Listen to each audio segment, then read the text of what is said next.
A ver, ¿a quién no le ha pasado? Levantas un contenedor, trabajas en él, lo paras y ¡puf!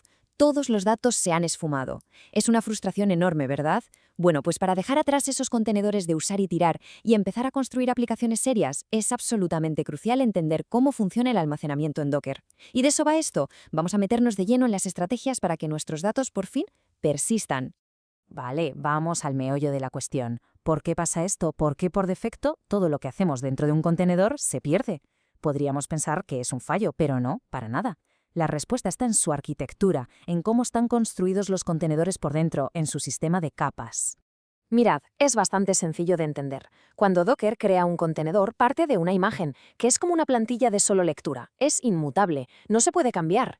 Entonces, para que podamos hacer cosas, para que podamos escribir archivos o modificar configuraciones, Docker le pone encima una capa extra, una capa muy fina que se llama la capa de escritura. Y todo, absolutamente todo lo que cambiamos, se escribe ahí. Es como si pusiéramos un acetato transparente sobre un dibujo, solo pintamos en el acetato. El dibujo original queda intacto. Y aquí viene el problema, el quid de la cuestión. Esa capa de escritura, ese acetato, está pegado al ciclo de vida del contenedor, no es algo que exista por su cuenta. Así que, en el momento en que hacemos un Docker RM y eliminamos el contenedor, ¡zas!, la capa de escritura desaparece con él. Y claro, con ella se van todos nuestros datos.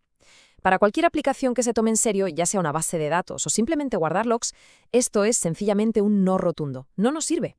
Entonces, ¿cómo lo solucionamos? Bueno, pues la solución está en la propia arquitectura de Docker. Hay un componente clave que se encarga de todo esto, el Docker Daemon, el Docker.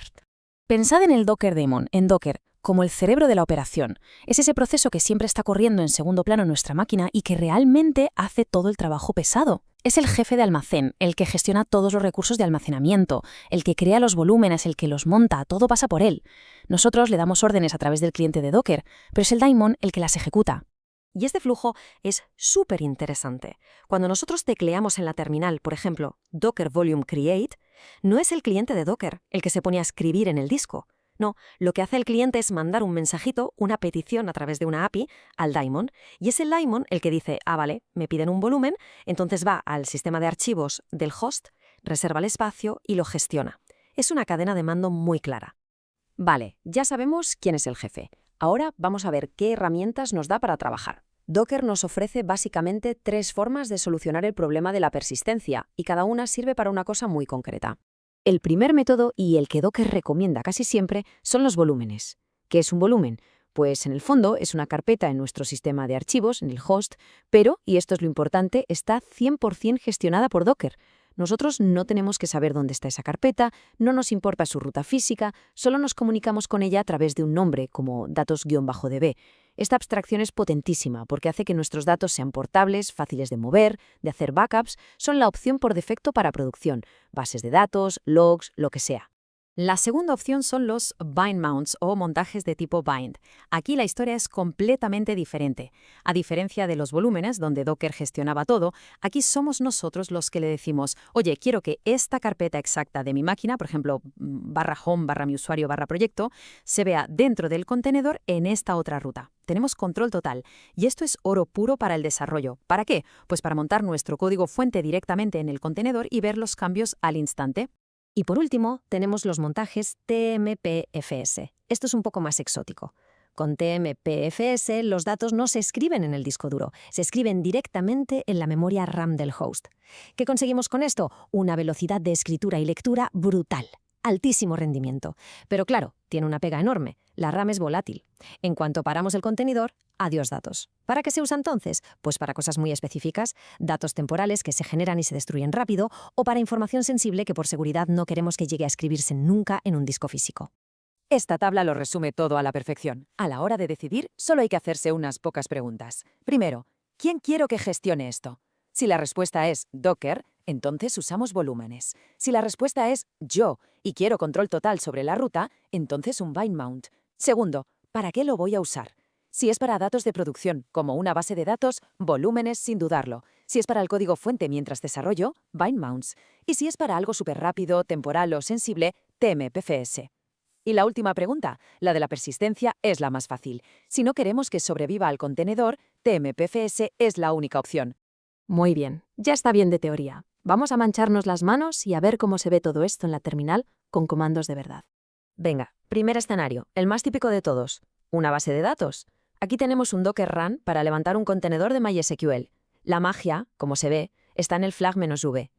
Con esta pequeña instrucción le estamos diciendo al Docker Daemon, oye, quiero que los datos de esta base de datos se guarden en un volumen. Vamos a desgranar SB. La primera parte, datos-SQL, es el nombre que le hemos puesto al volumen. Si no existe, Docker es muy majo y lo crea por nosotros. Luego vienen los dos puntos, que actúan como separador. Y la segunda parte, /lib/MySQL, es la ruta dentro del contenedor donde la imagen de MySQL guarda todos sus datos. El resultado, que podemos borrar el contenedor mi-d las veces que queramos. Mientras al crearlo de nuevo le volvamos a pasar el volumen datos-SQL, los datos seguirán ahí, intactos. Cambiamos de tercio. Ahora estamos desarrollando. Tenemos nuestro código en una carpeta local y queremos que un servidor web, como Nginx, que corre en un contenedor, sirva esos archivos. Para esto, un Baint Mount es perfecto. Fijaos en el comando. La sintaxis es muy parecida, con el flag "-v". Pero mirad la primera parte. Ahora no es un nombre, es una ruta absoluta en nuestra máquina, en el host. En este caso, /home, /usuario, /proyecto. Y la segunda parte, /app, es la carpeta dentro del contenedor de Nginx, donde queremos que aparezca nuestro código. Lo genial de esto es que cualquier cambio que yo guarde en mi editor de código, en mi máquina, se refleja al instante dentro del contenedor. Es un ciclo de desarrollo súper rápido. Bueno, vamos a ir cerrando. Para que quede todo bien atado, repasemos rápidamente cuándo usar cada cosa, porque al final, como casi todo en tecnología, depende del contexto. La idea principal con la que nos tenemos que quedar es que los contenedores, por sí solos, no guardan nada de forma permanente. Son efímeros. A partir de aquí, la chuleta es fácil.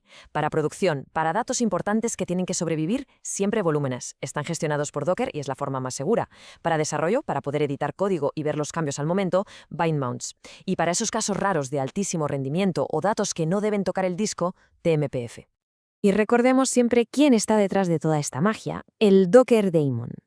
Él es el que orquesta todo, el que crea los volúmenes, el que mapea los directorios, el que se encarga de que todo funcione como la seda. Convierte un problema bastante complejo en algo que podemos manejar con un simple comando.